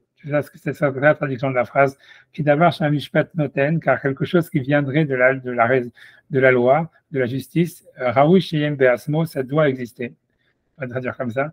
Mais d'avoir Shena Mishpat Noten est quelque chose en fait qui ne vient pas de la raison, de la Mishpat, ça veut dire de la loi. En Raoui Sheye, c'est pas apte que ça soit. Comment Dieu pourrait avoir un désir pour quelque chose qui n'est pas vraiment apte à arriver selon la raison ou selon la justice. Ok, donc comment Dieu peut désirer quelque chose qui ne soit pas juste? Non seulement il a un désir, en plus il désire quelque chose qui n'est pas juste. Donc voilà, donc la réponse, ce n'est pas une question. Parce qu'Akadosh Baruch Hu, donc il veut faire le bien. Donc voilà, encore une fois, comme je te dis, tu vois, bien à définir, tu vois, mais bon, tu vois, comme on l'a déjà dit, puisque lui-même il est le bien lui-même, donc il veut faire le bien. Et c'est pour ça en fait qu'il y aura un désir chez lui de faire le bien, et qui rentre au-delà de la rigueur du jugement. Et ça c'est le bien parfait, chez Bodin, dans lequel il n'y a plus de rigueur, où il n'y a plus de jugement. Okay, j'ai fini le paragraphe, tu vois, bien que tout ça c'est hyper étonnant, pratiquement incompréhensible, tu vois, mais bon, tu vois, tu vois, ça veut dire, tu vois, ça veut dire que c'est le bien, depuis quand, tu vois, ok, tu vois, on va voir. Et puisque Hachem, donc, il est lui-même le bien, donc c'est le bien qui existe, qui sort de lui, même s'il n'est pas selon la raison ou selon la loi, mais et ça vient de son bien, ça vient du fait que tu vois qu'il est bon. Et donc c'est pour ça qu'on ne peut pas parler non plus de lui qu'il a changé d'avis, mais ça veut dire de vouloir à non vouloir. Ça veut dire, puisque c'est ça l'essence même de la volonté, c'est de pouvoir de faire ce qu'il veut quand il veut. Donc voilà. Donc c'est pas que la volonté de Dieu peut changer, mais voilà, ça ne change pas que Dieu change. Tu vois, et donc ça n'implique pas, comme on avait déjà dit avant, que la volonté elle serait extérieure à Dieu, comme Maïmonide il avait dit. C'est pour ça qu'on dit que ce soit la volonté, dans le sens où, contrairement à ce que Maïmonide avait dit, la volonté, c'est pas d'extérieur à Dieu, ça serait Dieu lui-même, mais il n'y aurait pas un changement puisque la volonté, elle est par essence fluctuante. J'avance, tu vois, j'ai rien que je finis le paragraphe. Donc, en plus de ça, il va dire un autre argument, donc que c'est normal que donc, Hachem aille compte, ça veut dire au-delà de la rigueur du jugement, quand celui qui reçoit, il demande, comme on a expliqué plus haut. Ça veut dire si jamais quelqu'un lui demande la pitié, donc ça devient normal, c'est ce qu'il veut dire d'avoir pitié de lui, grosso modo. C'est ce que ça veut dire. Tu vois, ça voudrait dire ça. Ça veut dire ça devient normal, ça devient juste d'être bon envers quelqu'un qui demande la pitié. Moins que s'il ne demandait pas. Donc, ça voudrait dire que ça serait performatif. Ça veut dire ce désir d'Hachem d'aller ou de celui qui fait la prière, que Dieu ait pitié de lui, ça serait performatif du fait que ça devienne plus normal que Dieu ait pitié de lui, parce que c'est logique d'avoir pitié de quelqu'un qui demande qu'on ait pitié de lui. C'est ce qu'il veut dire. Avec c'est-à-dire je réjouis dans la maison de la prière, qui met Tefilat Israël, car la maison de la prière d'Israël, ou Gorem Tefilat Akadosh Baruch Hu, donc il entraîne la prière d'Hachem, c'est-à-dire puisque les enfants d'Israël ils veulent que Dieu ait pitié d'eux, donc Hachem lui-même il veut aussi avoir pitié d'eux, et que ça devient normal grosso modo. Moshe Dver les Mala, comme on a expliqué plus haut, Venkan Shinui Mishpat, et donc il n'y a pas de changement de la loi, et ni de Shinui du Rasson, ni d'un changement de la volonté. Grosso modo, tu vois, ça veut dire, voilà, un paragraphe, tu vois, très bizarre. Mais tu vois, ok, moi, je vais essayer de commenter sur ça. Ça veut dire, l'idée, c'est comme ça. Ça veut dire, en fait, on retrouve, encore une fois, si on veut faire un parallèle avec dans le guide des Égarés, on retrouve ça. Où, quand, par exemple, Hachem, Moshe, il demande à Hachem de voir le visage d'Hachem. Et Hachem lui répond, non, tu ne veux pas voir mon visage et vivre. Et en fait, Hachem, il lui montre les 13 attributs de miséricorde. Tu vois, Maïmonide, tu vois, donc il interprète ça en disant, en fait, c'est vrai, ça veut dire, au niveau de la raison du din, tu vois, du jugement, l'homme, il n'a pas accès à Hachem, mais il a accès à Hachem à travers la relation à la miséricorde, à la bonté, à la générosité. Tu vois, c'est dans le guide des égarés, tu vois, c'est comme ça qu'il explique, tu vois, il dit Vayavor Hachem Alpanav, Maïmonide, il a cette interprétation très originale de Vayavor Hachem Alpanav, ça veut dire il lui a fait changer d'avis, ça veut dire, comme ça il interprète, c'est Hachem a fait changer Moshe d'avis. Au début, que Moshe, en fait, il s'orientait à avoir une relation avec Dieu au niveau de la raison, de la loi, et il lui a dit, non, si tu vas dans cette direction, tu vas pas pouvoir me voir, mais Vayavor Hachem Alpanav, il a fait changer d'avis en disant, non, la manière dont tu peux accéder à Hachem, c'est en voyant comment sa générosité et sa bonté, elle s'épanche dans l'univers ou dans le monde. Tu vois, c'est ça, les 13 attributs de Rachamim. Donc, tu vois, alors voilà, ça va dans la même veine de ce que lui il veut dire. Tu vois ce que ça voudrait dire, tu vois, alors, ok, alors tu vas dire, ok, alors, le tsunami, la Shoah, tout ça. Tu vois, ça veut dire, tu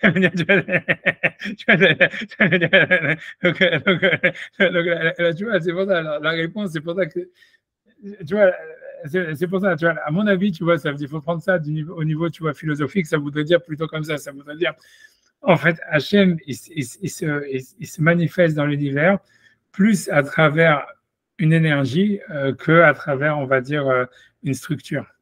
Tu vois, ça voudrait dire ça. Ça voudrait dire, ce qui est premier en réalité dans l'existence de l'univers, c'est qu'en fait, Hachem, il envoie une sorte d'énergie qui lui permet d'exister. Et ça, c'est un acte de générosité, tu vois. Après ça, il y a une structure qu'on appellerait le din, tu vois, ou quelque chose comme ça, qui viendrait en fait, tu vois, limiter, qui viendrait en fait créer une sorte de justice, de loi, tu vois, les lois de la nature, les trucs comme ça, etc., qui sont incontournables. C'est vrai, mais c'est secondaire. Ça veut dire, c'est comme si c'est quelque chose, tu vois, qui vient après, quoi. Ça veut dire, c'est encore une nécessité. La nécessité du jugement, elle vient après, en fait, le fait qu'il y a d'abord un influx d'énergie positive qui permet aux choses d'exister.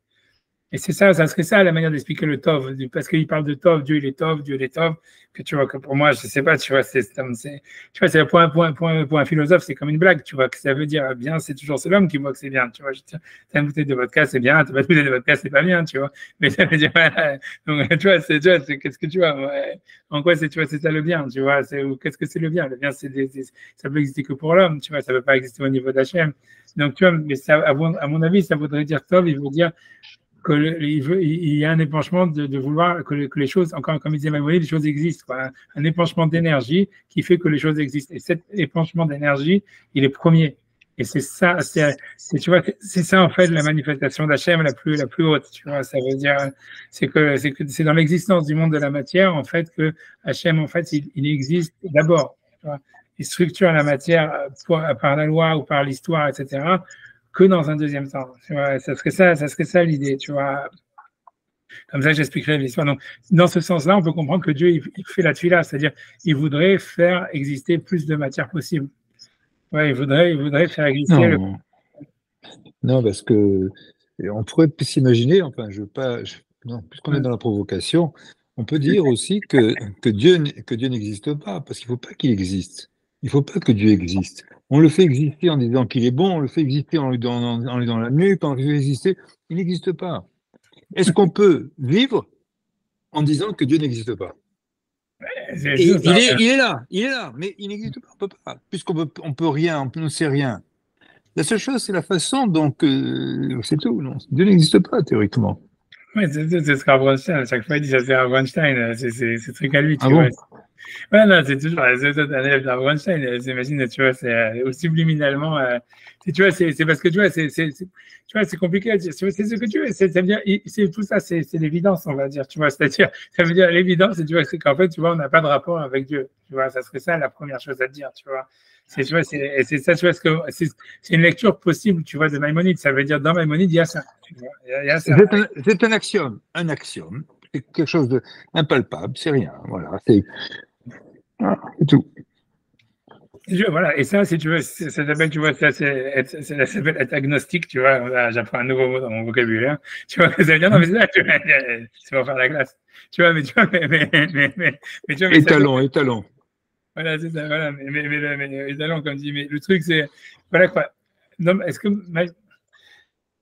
tu vois, c'est sûr que tout ça, en fait, c'est ce que Maïmonide dit. Maïmonide dit pas ça, tu vois, il dit ça, et c'est vrai, ça veut dire ça, il faut comprendre, c'est d'une certaine manière, c'est vrai, mais le fait est, tu vois là, que la prophétie existe, tu vois que, encore une fois, tu vois, il faut comprendre, tu vois, il y a des révélations, ça veut dire de l'existence d'Hachem dans le monde, tu vois, ça veut dire, tu peux même dire quand même le fait que les êtres humains existent, c'est une révélation d'Hachem. Tu vois, ça veut dire que le peuple d'Israël existe, que la Torah a été donnée, que tout ça, tu vois, ça veut dire c'est des révélations d'Hachem. Oui, que j'écoute ce cours là maintenant, et que j'ai pu. C'est ça, tout. Mais tout, ça veut dire rien. Okay. Ouais, c'est pas évident, tu vois, c'est pas vrai parce que tu vois, ça voudrait dire, tu vois, pour répondre à ta question, tu vois, ça voudrait dire, tu as tout à fait dit le point, et c'est ça un peu la vraie théorie de Maïmonide, c'est de dire, tu vois, en fait, c'est justement, mais il n'y a pas du chaos, tu vois. Si vraiment, tu vois, tout n'existait pas, on serait dans le chaos. On serait dans le chaos, et c'est le chaos universel, et il y aurait, tu vois, comme je dis, il n'y aurait pas d'être humain, il n'y aurait rien, il y aurait, tu vois, autre chose, tu vois, il y aurait un chaos total. Alors, le fait qu'il n'y a pas de chaos, tu vois, c'est pour Maïmonide, c'est ça l'idée de dire que Dieu se manifeste dans le monde. Donc maintenant, voilà. Pas de chaos, c'est ça. Parce que effectivement, puisque vous avez parlé de Rav Ronstein, c'est sûr que Rav Ronstein, il disait, il y a un écho, que le peuple juif, c'est comme dans la main, il empêche les goïms d'écraser le peuple juif. Il est dans, oui, c'est ça. C'est un empêchement du chaos, c'est un empêchement de tout. C'est sûr, c'est vrai, ça peut être conçu que par le négatif.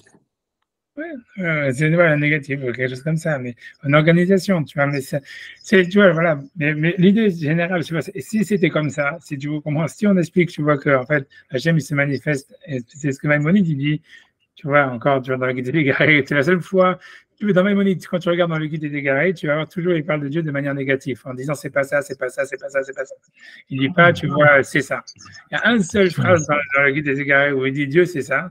Tu vois, c'est qu'à regarder, c'est un chapitre qui n'est pas difficile à lire, hein, c'est dans le livre 1, dans le chapitre 72, qui est un peu long, hein, mais tu peux sauter parce que tout le reste, c'est que tu vois, tout le début, c'est que c'est comment est-ce que les planètes fonctionnent dans sa théorie, tu vois. Donc, il a l'air super fier d'ailleurs, tu vois, de comment les planètes elles tournent et tout ça, etc. Tu vois, tu vois, ça veut dire tu peux sauter tout ça parce que bon, c'est pas très grave. Et tu vois, et à la fin, il dit, ouais, en fait, ça veut dire, il dit, en fait, le monde, il est organisé, grosso modo, et c'est à travers l'organisation de l'univers, en fait, qu'on peut comprendre comment est-ce que Dieu, il se manifeste dans l'univers, et ça serait ça, Dieu. Dieu, ça serait la force qui organise l'univers. Tu vois, et tu vois, voilà, c'est ça ce que lui, c'est ce qu'il dit, et à un moment, il dit, c'est ça, Dieu. C'est la seule fois où il parle d'une manière positive de Dieu, etc. Mais encore une fois, pourquoi aller chercher si loin pour parler d'univers? Voyons un peu ce que j'ai mon sous-main ici, j'ai ma tasse de café. C'est tout. On peut aussi aller, bien sûr, l'univers, bien sûr. Of course, bien sûr. C'est parti parce que pour lui, l'idée, encore une fois, c'est d'expliquer, à part ça, pour lui, pour montrer l'unité de Hachem, c'est à travers le fait que, en fait, l'univers, il est régi par des lois universelles. Et quand on parle justement de l'unité de l'univers, c'est toujours ça. Ça veut dire, ça veut dire les lois. Donc, en fait, ça montre l'unité d'Hachem. Tout ça, encore une fois, mais si on pense tout ça, tout ce qu'il dit Maïmonide sur ça, dans le chapitre 72, etc., ce que tu dis, tu vois, c'est ça serait en fait l'attribut de rigueur. Tu vois, ça voudrait dire, en fait, il y a des lois, il y a une organisation, il y a un système, tu vois, qui gère le chaos. Et ça, en fait, si tu veux, selon Maïmonide, si on veut extrapoler un peu, tu vois, selon Maïmonide, tu vois, c'est ce que Moshe, il a voulu chercher, avoir accès à Hachem dans un premier temps à travers ça, en disant comment je pourrais comprendre, tu vois, ce qui organise le chaos. Et à travers ça, avoir une relation au divin. Mais ça, c'était en fait une relation au divin à travers la rigueur, ce qu'il appelle le din, le jugement, la loi, la mishpat, tu vois. Et que Hachem, il lui aurait dit, non, mais n'oublie pas, ça veut dire, de cette manière-là, tu ne pourras jamais accéder à moi. Ça veut dire, tu vois, tu peux pas survivre, grosso modo, c'est comme si, tu vois, en fait, le système d'organisation, il est trop puissant pour que l'entendement humain puisse même comprendre, tu vois, des parcelles.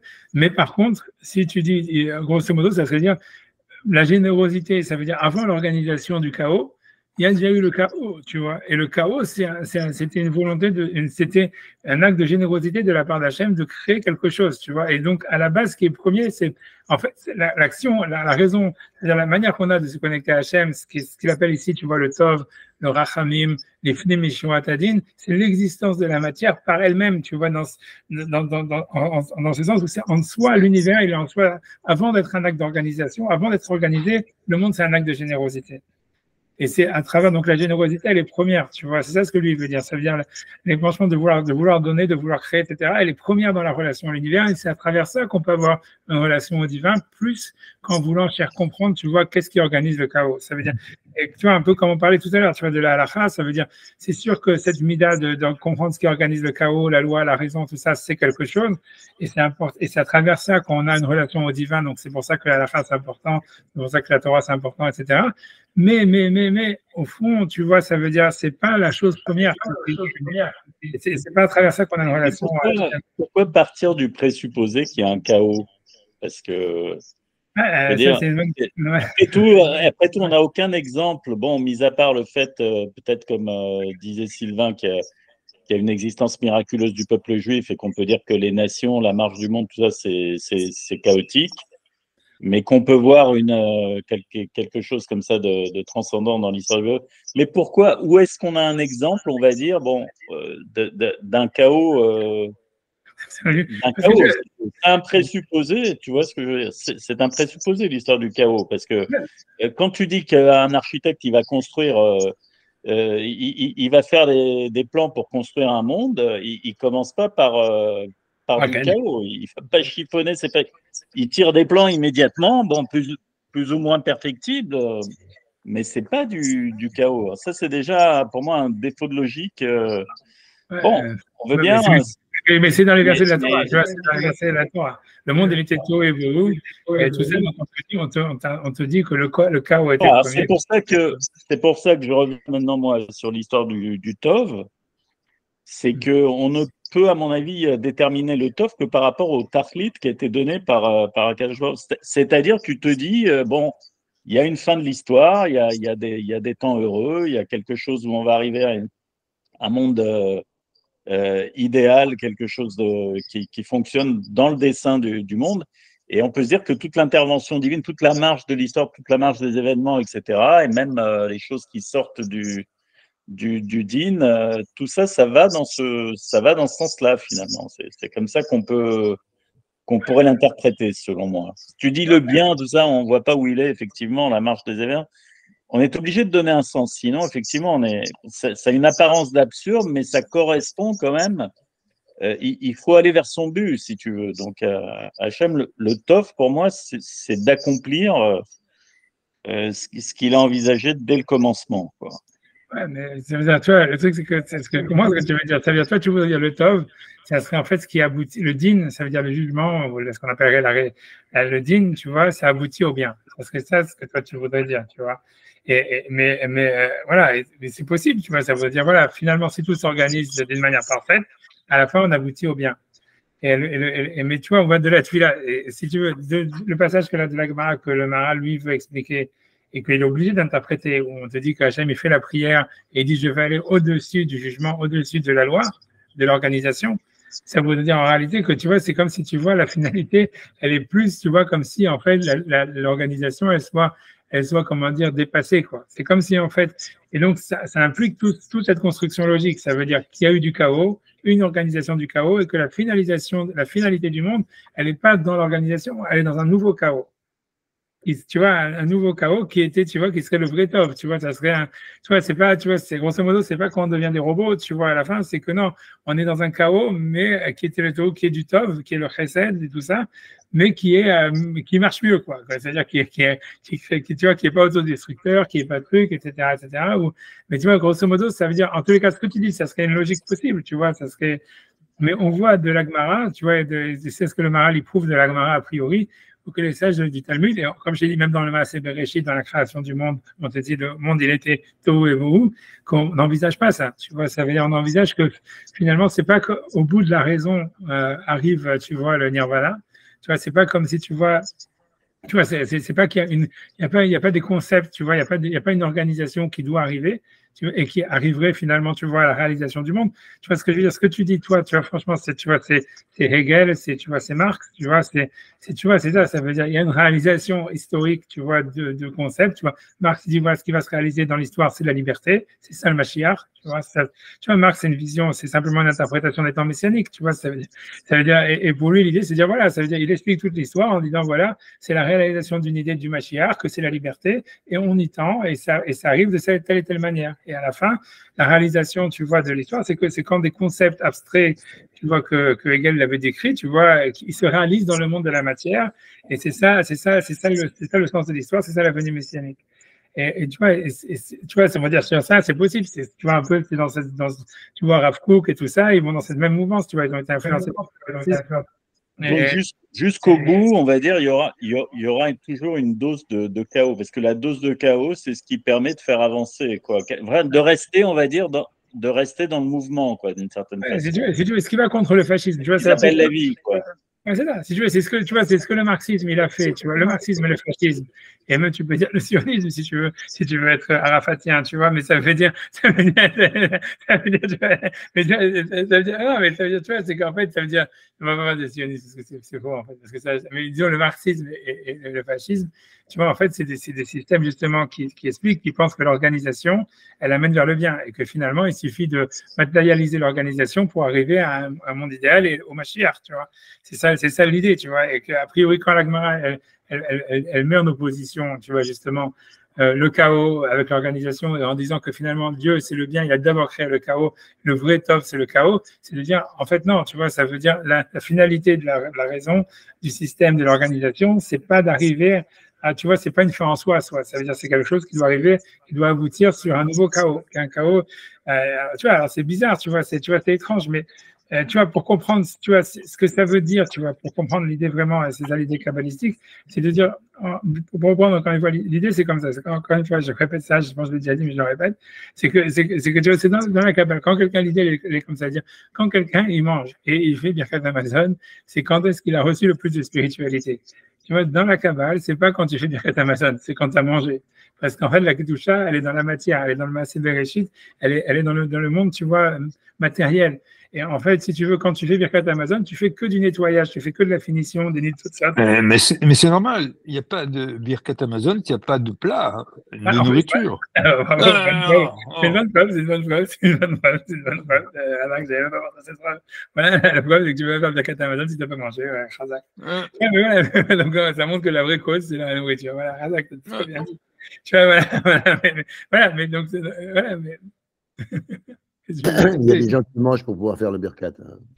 Bon. Donc, l'histoire, ça c'est. Ouais, Kazaït, un peu. Kazaït. J'en sais rien, mais l'idée, c'est qu'en fait, la Kedusha, elle est dans la matière. C'est surtout ça le point, c'est que dans le Maaseh Bereshit, et c'est ça ce que ça veut dire qu'il y a du Tov, que Shem c'est le Tov, et que le Tov il est au-dessus, tu vois, de la rigueur. Ça veut dire que la vraie Kedusha, elle est dans la matière du monde physique, tu vois, palpable. Et qu'en réalité, donc même s'il y a des nids de ça veut dire que il reste on va dire, il faut organiser ce chaos, quoi, on va dire. Mais l'influx, l'épanchement divin, il est avant tout une énergie. Avant tout une énergie, ça veut dire une création de matière. Tu vois, l'énergie, c'est de la matière, et c'est avant tout ça. Et ensuite, après ça, il y a une structure. Mais en fait, la Kedusha, le but, c'est pas, en fait, grosso modo, tu vois, de faire des fêtes Amazon, c'est de manger, quoi, grosso modo, et d'arriver à faire monter les nitzotzot, tu vois, dans la nourriture. Mais on n'y arrive pas. Ça veut dire, on peut être entraîné vers des trucs négatifs, etc. Donc, c'est pour ça qu'on fait des fêtes Amazon. Mais c'est pour purifier notre action de manger. Mais en réalité, c'est l'action de manger qui est religieuse. C'est ça ce qui est vraiment, tu vois, c'est ça le point, tu vois, et tout ça, c'est lié à cette histoire-là, tu vois, c'est ça qu'il y a le taureau et compagnie, c'est la seule manière de comprendre, et c'est clairement l'erreur de Marx, si tu veux voir, en fait, comprendre, tu vois, si tu veux, en quoi cette idée, elle est vraie, c'est que sinon, tu arrives au marxisme, tu arrives au fascisme, où tu veux simplement organiser pour que tout le système fonctionne, tu vois. Et donc, l'idée, non, c'est que la Kedusha, elle est dans la matière, elle est dans le chaos, voilà, et que c'est ça le Tov, c'est ça ce qu'il veut dire. Donc Hachem lui-même, en fait, il veut à chaque fois essayer de dépasser, si tu veux, la nécessité de la loi et l'organisation. Il veut qu'il y ait du foutoir. Voilà. Il veut écrire des articles dans l'éclair. En quoi nos ennemis disent qu'on est des agents du chaos, on porte cette dimension en nous. Quoi. Ouais, c'est clair. Tu vois, mais voilà, mais... Plus que la structure. Ouais, a priori, tu vois, a priori. Mais c'est ça ce qui sort, tu vois, c'est ça. En tout cas, voilà. C'est ça ce que le Maharal veut dire, a priori. Alors, j'avance. On doit être le seul peuple à pouvoir se penser en dehors d'une structure, quoi. Tu vois? Oui, non, c'est clair. Je connais pas d'autres exemples. C'est un discours, enfin là, c'est un peu révolutionnaire, quoi. Ouais, mais c'est clair, mais c'est ça l'idée. C'est ça. Allez, on avance. On va essayer de finir le verre réveillé. C'est vraiment un bière compliqué, honnêtement. C'est pour ça qu'on a passé beaucoup de temps dessus. Mais voilà, je suis content quand on aura fini. On pourra vraiment, comme ils disent, tu vois, j'allais pas dire que l'année finisse avec ses malédictions, mais moi, tu vois. Est-ce que tu vois, parce qu'on dit ça, on dit qu'on fait la paracha de la semaine, c'est. Voilà, c'est pour ça que je suis content aussi, parce que j'ai reçu une malédiction. Je vais l'année prochaine commencer avec les bénédictions. Mais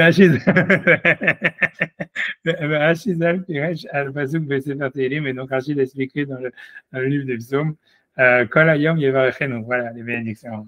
Tous les jours, il le bénira. Donc, voilà, donc de qui ça parle, de quoi ça parle, encore une fois, bon, ça c'est un misement, ok, on va dire. Donc, c'est parce que, moi, je sais pas, ce misement 72 d'Afka, il est bizarre.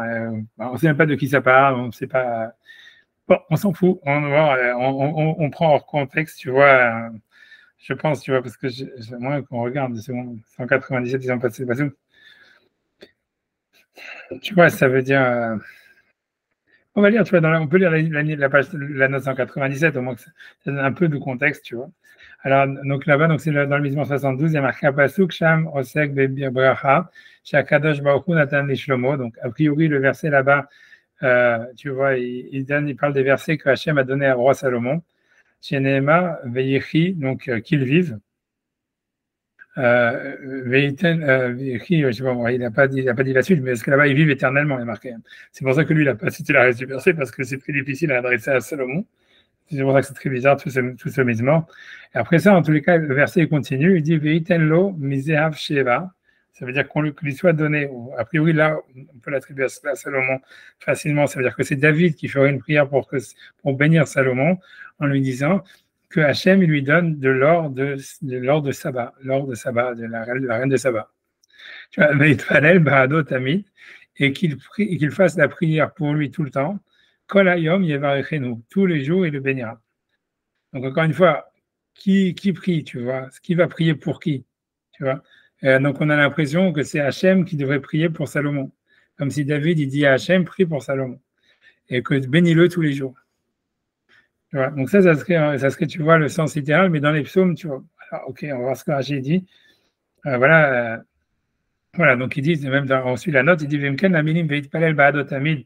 Ça veut dire qu'il prie pour lui tous les jours. Ça voudrait dire que c'est Hachem qui devrait prier pour Salomon. Tu vois, Moussabot klapé mala, ça veut dire, c'est comme si David il dit Hachem prie pour Salomon, prie pour mon fils. Chez Akadosh Baruch Hu kol hayom itpalel ba'ad shomo, que Dieu toute la journée, il passe son temps à faire des prières pour Salomon. Voilà, donc c'est ça. Donc au milim elou et ces mots-là, veitpalel ba'adot tamid. Voilà, donc c'est ça ce que Rashi ramène. Donc c'est ça, c'est parce que la suite c'est tous les jours il le bénira. Tu vois, donc ça veut dire Hachem devrait bénir Salomon aussi. Tu vois, David il demande à Hachem de prier pour Salomon tout le temps et de le bénir. Alors donc là on est dans la suite du verset qui dit, donc je reprends le texte original, il dit Kol hayom yevarechenu, tous les jours il le bénira. Il dit Vezele shono, donc est-ce que c'est ça son langage? Et atfila, c'est ça la bénédiction, ça c'est Rashi. C'est la prière, donc c'est ça la prière que Hachem doit prier pour Salomon. Iaberacha, c'est ça la bénédiction. Kadosh Baruch Hu Omer la Adam, quand Dieu dit à l'homme, Baruch Tiye, que tu sois béni, ou la Shon Tefila, c'est un langage de prière. Je sais pas, moi j'ai jamais eu le mérite qu'Hachem m'a dit que tu sois béni.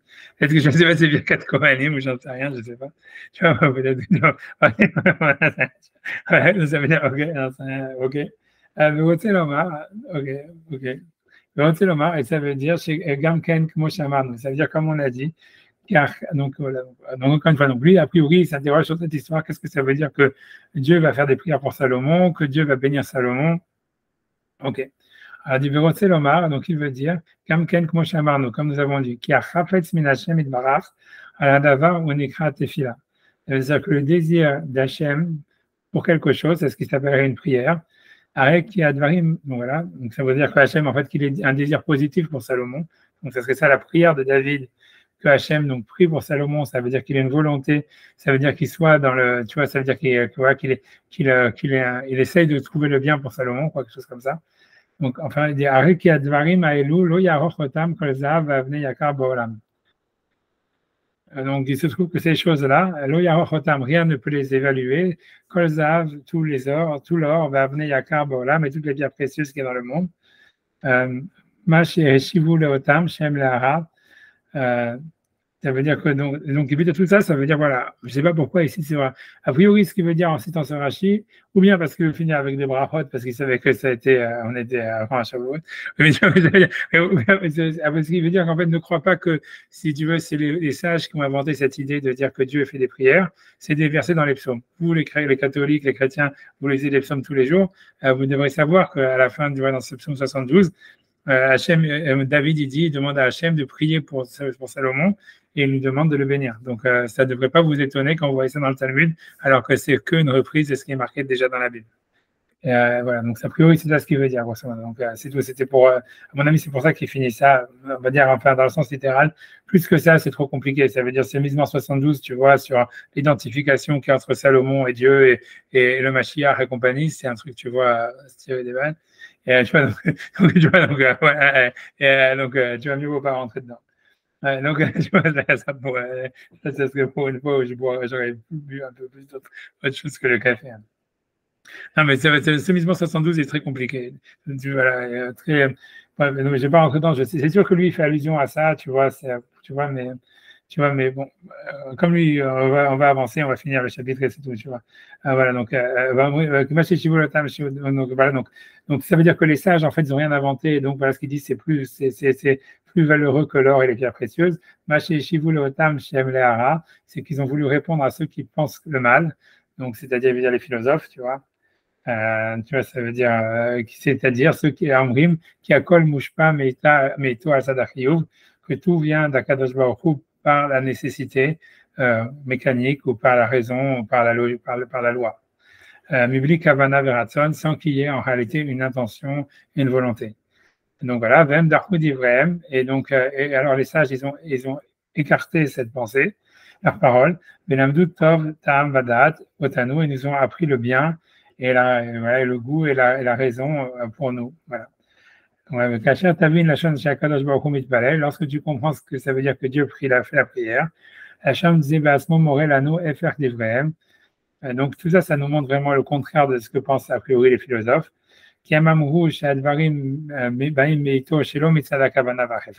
Puisque à chaque fois, ils veulent dire que toutes les choses viennent d'Hachem sans qu'il y ait un désir premier, sans qu'il y ait, on va dire, une création du chaos, mais que, au contraire, c'est d'abord l'ordre qui prime. Mais que toutes les choses elles viennent à cause d'une nécessité, d'une raison, donc d'un ordre mécanique, d'une logique mécanique. Et donc, Velachon Tefila ou Moré à la Kavana Vechefetz Bifrat, alors que le langage, la terminologie utilisée par le mot prière par nos sages, en fait, elle montre au contraire une intention et un désir. Bifrat, comme on a expliqué plus haut, chez Omelachon Machashava Vekavana, car c'est une idée de pensée et d'intention.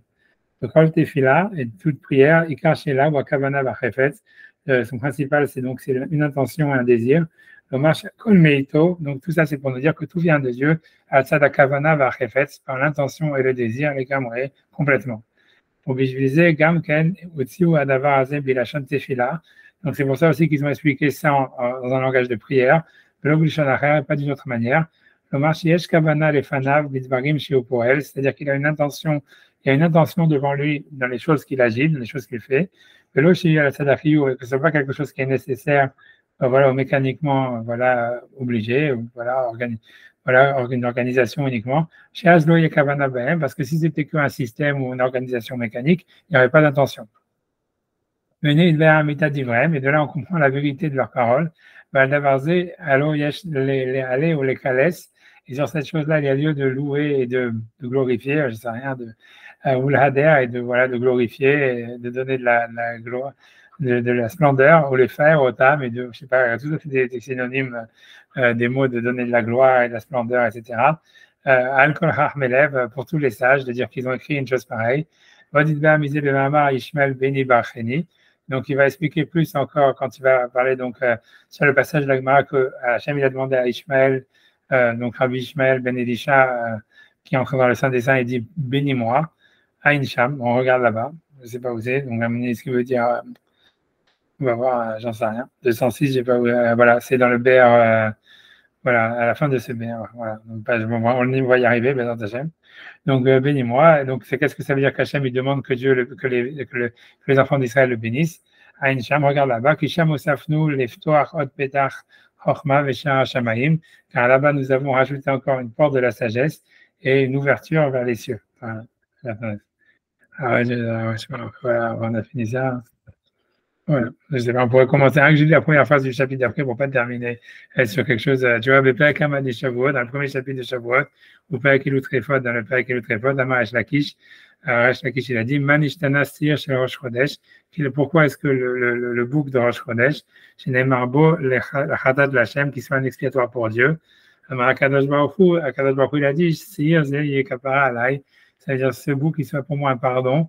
Sur le fait que j'ai amoindri la lune. Ouais. Alors ça va être la suite la prochaine fois. C'est sûr. Ouais, je vous laisse tranquille. Je sais pas si vous avez des questions, des choses à dire. Oui, welcome. J'ai plus de café de toutes les manières. Donc. Ok, voilà, je vous laisse tranquille. Shabbat shalom et voilà. Voilà, ça va. Au revoir. Merci, Shabbat shalom. Shabbat shalom.